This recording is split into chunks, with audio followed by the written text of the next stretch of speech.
Warning to the youth. Paiva Netto. Article.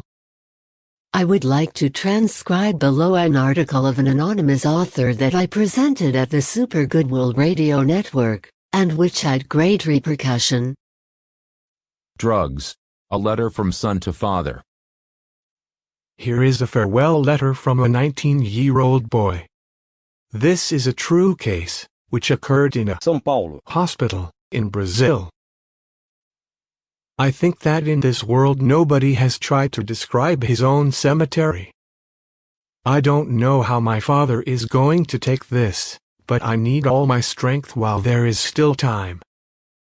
I'm sorry, my father, I think this is the last conversation I will have with you. I'm really very sorry. You know, Dad, it is time for you to know the truth you never suspected.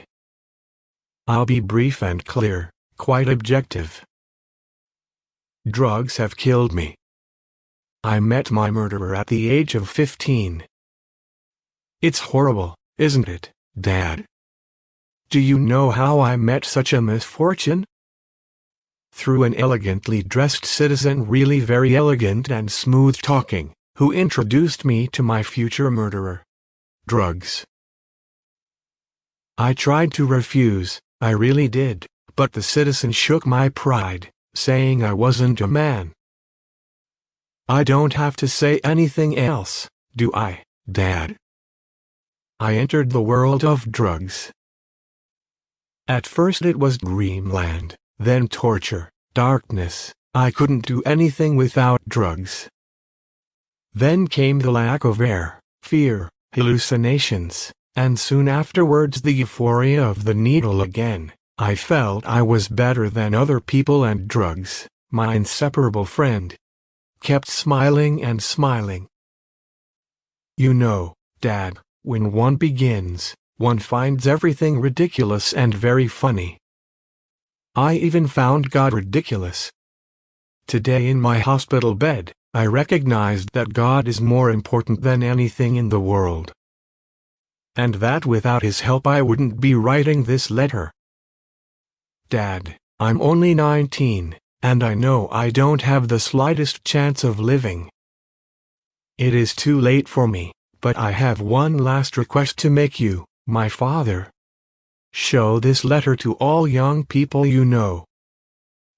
Tell them that at the door of every school, of every course, any place, there is always an elegantly dressed and smooth-talking man who will show them the murderous and destructive future of their lives and lead them to madness and death, like he did to me. Please do this, Dad, before it is too late for them.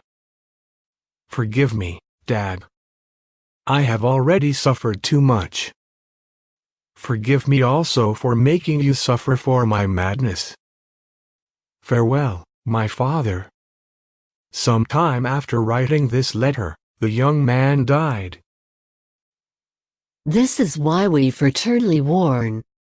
Let us take good care of our young people, as done by the Legion of Goodwill, since none of us is interested to have, in future, a homeland of drugged, drunken and frustrated people.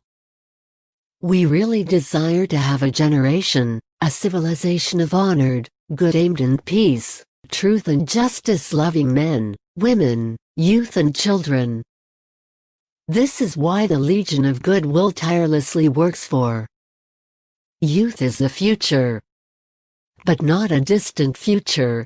It is the future in the present. Let's trust in it. José de Paiva Netto is a writer, journalist, radio broadcaster, composer, and poet. He is the president of the Legion of Goodwill, LGW.